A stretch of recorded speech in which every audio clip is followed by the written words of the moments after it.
பகவானே ஆண்டவா, இன்னைக்கு தொழில் நல்லபடியா நடக்கணும். சரி, நான் தொழிலுக்கு போயிட்டு வரேன். என்னங்க சின்ன தம்பி வரேன்னு சொல்லிச்சு, நீங்க பட்டுக்கு போறீங்க?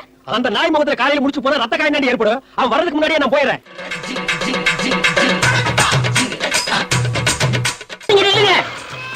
ஐயோ ஐயோ, விதிய மாத்த முடியாது. நான் வரேன்னு சொல்ல அதுக்குள்ள போறீங்க? வாடா.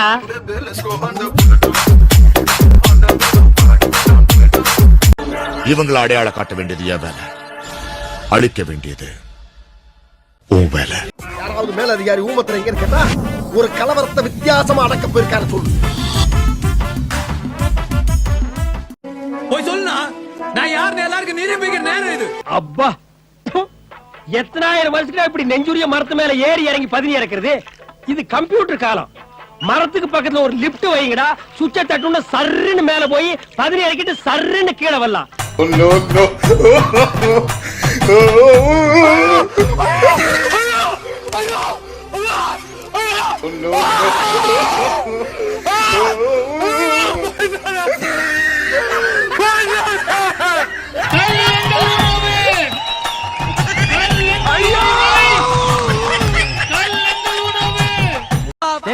அவர் அசால்ட்டா நினைச்சுக்கிறீங்க.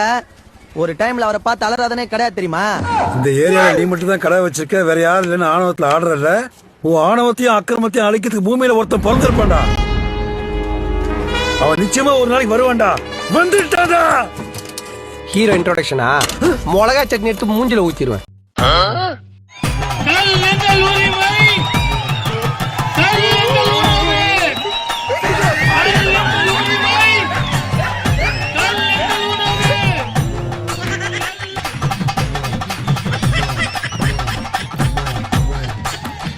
இவனை இப்படியே விட்டா ஊர்ல இதே பண்ணிட்டு தெரியுமா? பேசாம அவனுக்கு காலை கிடைக்காம மாதிரி காய அடிச்சு விட்டுருங்க. என்னது? நான் பத்திரம் சொல்லல. எதை பத்திரம்னப்ப? புளியாங்குட்டிய பத்திரம் சொல்லல.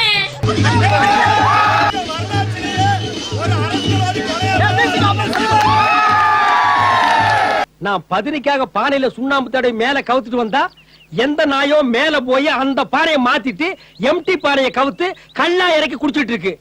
அந்த கிரிமினல் நான் யாருன்னு நான் கண்டுபிடிக்கணுமே.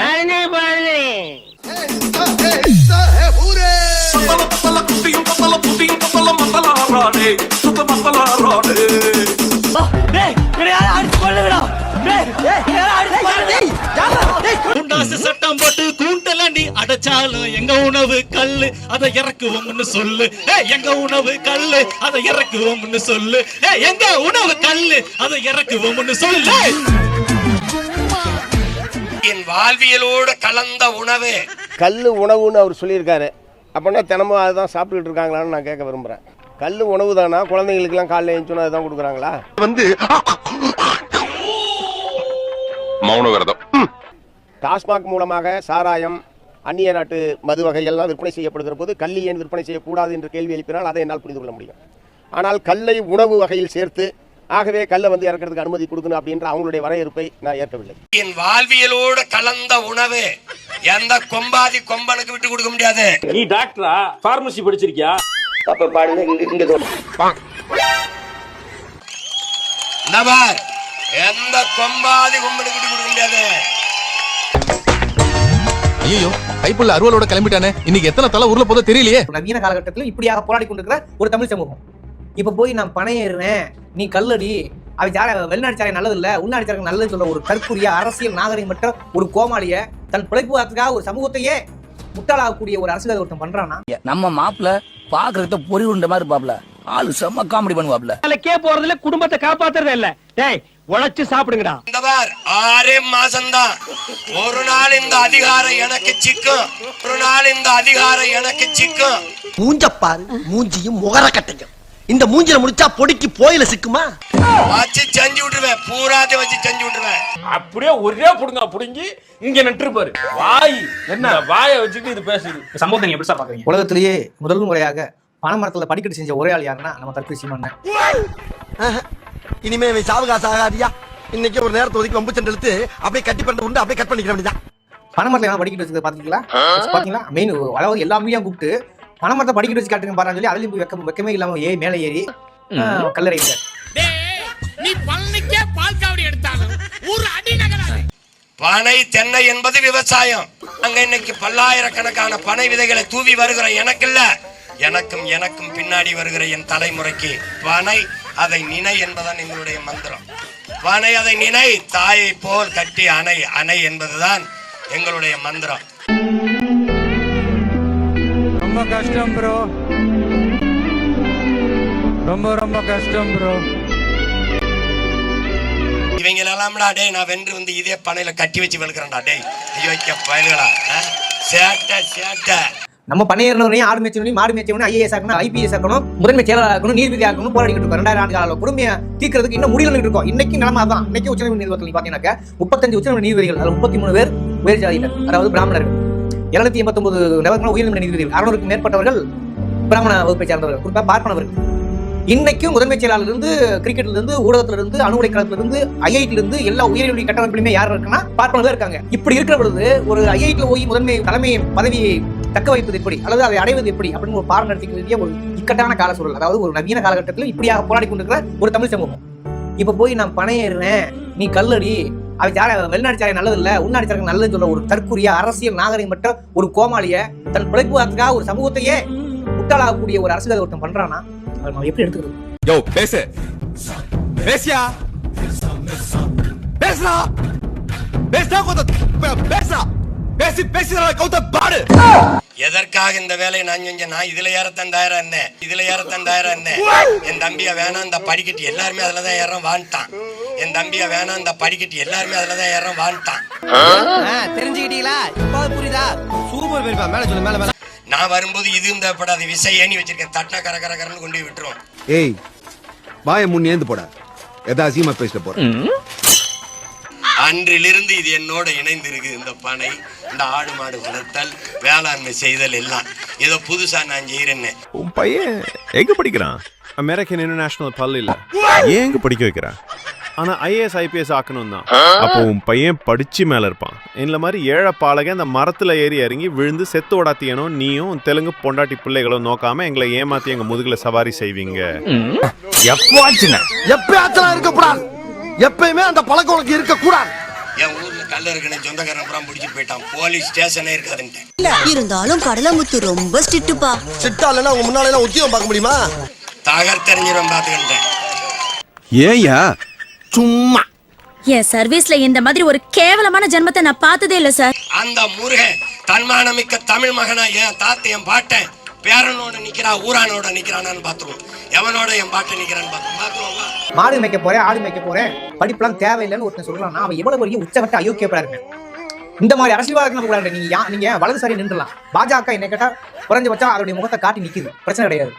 வலதுதான், வலது பக்கம் தெளிவா நிக்கிறேன். ஆனா இவன் மாதிரி ஆளு தமிழ் தேசியங்கிற பேர்ல இடதுசாரி தமிழ் தேசியம் முதல்ல பேசிட்டு அப்படியே வளவா மாதிரி குடிப்பெருமை பேசி ஆணவ படுகொலை கூட குடிப்பெருமை மாத்தி இன்னைக்கு பனை ஏறன்றேன், ஆடு மேடான்றேன், மாடு மேடான்றேன். ஆனா தன்னோட பிள்ளை மட்டும் ஆங்கில பள்ளிக்கூடத்துல படிக்க வைக்கிறேன்.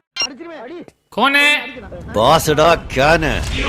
தயவு செய்து வாலிப பொண்ணுங்க, வாலிப பசங்க காதல்னு போயிட்டே இருக்காதீங்க. என்ன வார்த்தைடா சொல்லிட்டேன். தயவு செய்து வாலிப பொண்ணுங்க, வாலிப பசங்க காதல்னு போயிட்டே இருக்காதீங்க. தமிழ் தேசியத்தை காதலிங்க. ஏய் நீங்க எல்லாம் பைத்தியமாடா, நீங்க மெண்டலா? சத்தியம் பண்ணுங்க, சத்தியம் பண்ணு. நீ மெண்டலா? நீனு சினிமா துறையை பாத்தீங்கன்னா காதல்னு சீரழிந்து போய்விடும். நான் அண்ணன் சொன்னேன், ஃபுல்லா காதல் லவ் தோல்வி ஆகிட்டே இருக்கு. தம்பிங்க, உனக்கு முதல் காதலி உன் பனைதான். இப்போது பனையை காதலித்துக் கொண்டிருக்கிறேன். என் வாழ்வில் நிச்சயமாக உயர்வேன் ஒரு நாள். மியூசிக். இப்போது பனையை காதலித்துக் கொண்டிருக்கிறேன். என் வாழ்வில் நிச்சயமாக உயர்வேன் ஒரு நாள். அது மாதிரி அடுத்தது ஆடு மாடுகள் மேய தடை போடுறான். கால்நடைகளுக்கு மேய்ச்சல் இடம் கிடையாது. வனவிலங்கு பாதுகாப்பு. மேய்ச்சல் வனவிலங்குகளின் உணவு மற்றும் வாழிடங்களை பாதிக்கிறது. காட்டுத்தீ ஆபத்து. மேய்ச்சல் காட்டுத்தீ பரவலை எளிதாக்கலாம். மண் அரிப்பு. அதிகப்படியான மேய்ச்சல் மண்ணை சேதப்படுத்தி மண்ணரிப்பை ஏற்படுத்துகிறது. தாவர பாதிப்பு. மரங்கள், செடிகள் மற்றும் பயிர்கள் அழிவதால் சுற்றுச்சூழல் சமநிலை பாதிக்கப்படுகிறது. சட்ட ஒழுங்கு. வனப்பகுதி சட்டங்களின்படி பாதுகாக்கப்பட்ட பகுதிகளில் மேய்ச்சல் தடை செய்யப்பட்டுள்ளது. வனவிலங்குகளால் மேய்ச்சலுக்கு செல்லும் நபர்களின் உயிர் பறிபோகவும் வாய்ப்பு உள்ளது. ஏன்னா இந்த சம்பவம் நடந்த பிறகு நாம சிரிக்கிறதுக்கு இருப்போமா இருக்க மாட்டோமான்னு யாருக்கும் தெரியாது. முன்னாடியே சிரிச்சு வச்சிருவோமே, அவ்வளவுதான். உலக வரலாற்றில், அரசியல் வரலாற்றில், அது தமிழ்நாட்டு அரசியல் வரலாற்றில் மிக கேவலமான அரசியல் ஜந்தி யாருன்னா அது இந்த சீமான் தான். மலையை வெட்டி என் தாயின் மாறை அறுத்து விற்கிற அந்த அயோக்கிய குவாரிங்கிற பேர்ல என்னோட ஆடு மாடுகள் அந்த மலை அடிவாரத்துல மேய தடைபடுறான். வனச்சட்டம்னு பாதுகாப்பு சட்டம்னு போட்டு. ஒரு பிக் பாக்கெட் எப்படி நைட் உட்கார்ந்து காலையில எந்த பஸ்ல போய் பிக் பாக்கெட் அடிக்கிறாங்க, எந்த பஸ் கூட்டமா இருக்குன்னு யோசிக்கிறானோ அது மாதிரி சீமான் நாளைக்கு மணல் கொள்ளையை பத்தி பேசி மணல் கேரட்ட காசு வாங்கலாமா, மலை கொள்ளையை பத்தி மலைய வெட்டி விக்கிறவன்ட்ட காசு வாங்கலாமான்னு யோசிக்கிற ஒரு அரசியல் பிக் பாக்கெட் தான் சீமான். பொருளாதாரத்தை இழந்து போய் நின்று மேடை போட்டு சீமானை கொண்டு போய் பிளைட் போட்டு ரூபு போட்டு மேடையில் பேச வைத்தவர்கள் நானும் ஒருவன். ஆனால் நான் கண்ணால் பார்க்கின்றேன், சீமான் ஒரு பெசன்னையில் ஒரு இடத்திற்கு போகின்றார்.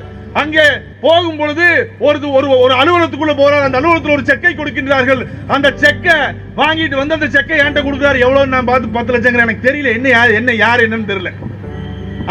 அந்த மனிதரை நான் பார்க்கிறேன். அந்த செக் கொடுத்த மனிதரை 2 சட்டை வெள்ளை சட்டை போட்டிருக்காரு, 2 பட்டன் இல்ல, நல்ல கனத்த உருவம் இருக்காரு. ஒரு 2 நாள் கழிச்சு கார்னைட் மணல் கொள்ளையை பத்தி ஜூனியர் விடல் ஆர்டிகல் வருது.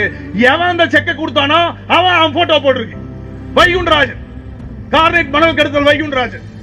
அப்போ வைகுண்ட மணலை, கார்னைட் மணலை கடித்து இங்க ஒரு மிகப்பெரிய கனிம வள கொள்ளையை நடத்த வைகுண்டராஜனை பத்தி முத நாள் மேடையில பேசிட்டு மறுநாள் போய் அவங்க நீ செக்கு 10 லட்சம் ரூபாய்க்கு செக் வாங்குற. அதுல அவன் சரியா வரல. நானே 2000-3000 ஆடு மாடுகளை திரட்டிக்கிட்டு வாங்கருவாள், இப்ப பாலையருவாளோட, அப்புறம் வாங்கருவாளோட மேய்க்க போவேன். எவன் குறுக்க வருவான்னு பாப்போம். சாமி உன்னை பத்தி எனக்கு தெரியும். குறுக்க எவன் வந்தாலும் அவனை அழிப்பேன். குறுக்க இந்த கௌசிக் வந்தா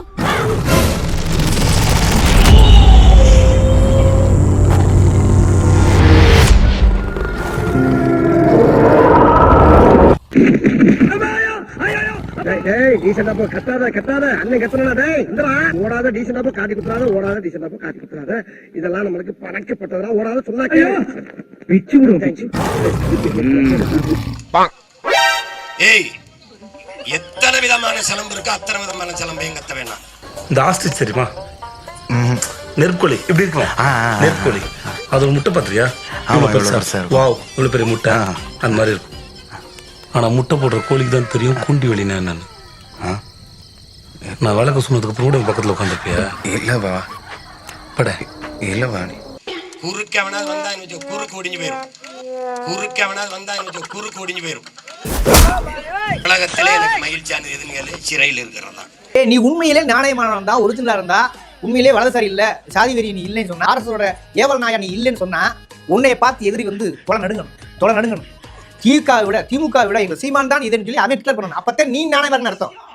ஆனா உன்னை அவங்க ஏதோ ஒரு கிளை அமைப்பு மாதிரியா, அரசோட இன்னொரு அமைப்பு மாதிரியா கூப்பிட்டே இருக்காங்க. நீமே அவங்க சொல்லக்கூடிய அந்த தடமாறாம அதே வழியில பயணிக்கிறேன். இப்ப என்ன சொல்ற, பண இறப்பு இருக்கு, நாளைக்கு மாடு மேய்க்க போற, ஆடு மேய்க்க போற, அது ஒரு போராட்டம் அறிவிக்க. இந்த மயிருக்கு எதுக்குடா நீ தமிழ் தேசியம் பேசணும்னு நான் கேட்கிறேன். நானும் சிம்னி வழக்க பொறுத்து வச்சு கண்ட மேடி பிடிக்க தள்ளுறேன். ஒரு பையன் சிக்க மாட்டேங்கிறான். உங்ககிட்ட மட்டும் தேடி வந்து மாட்டாங்க. என்ன பார்த்தாலே கஷ்டமா நம்புறாங்க. இனிமேல் என்ன தப்பு? என் தாத்தாவை யார் படிக்க வைத்தது, வள்ளுவர் யார் படிக்க வைத்தது, அவையார் யார் படிக்க முட்டா நாய படிச்சு வந்தானே இடல எப்ப கல்வி மறுக்கப்பட்டேன். அந்த வரலாறு பேச துப்பு இருக்கா? ஏன்டா உன் தாத்தா பணையேறி அடிக்கான், நீ ஏன் இப்ப மறுபடியும் பணையேற போறேன்? உங்க தாத்தனே பணையேறி இருந்தவன் இப்ப இவனும் பணையேற போறேன்னு சொன்னா இதான மறந்துருமா? இதான விஸ்வகர்மா திட்டம் மோடி சொல்லக்கூடியதை அப்படியே அப்ளை பண்ணி கட்டுறாங்க சீமான். புரியுதுங்களா? அப்படி பண்றாங்க இல்லையா? அப்ப ஒரு பகுத்துறை உள்ள ஒரு சமூக நீதி கொள்கையில் இந்தியாவுக்கே வழிகாட்டக்கூடிய வல்லமையா இருக்கக்கூடிய தமிழ்நாடு இன்னைக்கு ஜிடிபி, ஜிஎஸ்டி, எனிஒன், சமூக கட்டமைப்பு, கல்வி கட்டமைப்பு, மெடிக்கல் டூரிசம், அப்படி எல்லாவற்றிலும் நம்ம நம்பர் 1. அப்படியான மாநிலத்துல நீ ஆடு மேய், மாடு மேய், எல்லாரும் டாக்டர் படிச்சா அப்புறம் யார் ஊசி போடுறது? பணையிறம்னா நாளைக்கு ஆடு மாடு மேய்க்க போறோம்னா அப்ப எவ்வளவு 2000 ஆண்டுகால பின்னோக்கி ஒரு அரசியல் தலைவர் சொல்லக்கூடிய பின்னோக்கி போறான்னா இது எவ்வளவு அயோக்கியத்தனம். இது எப்படி சகித்துக் கொள்வது?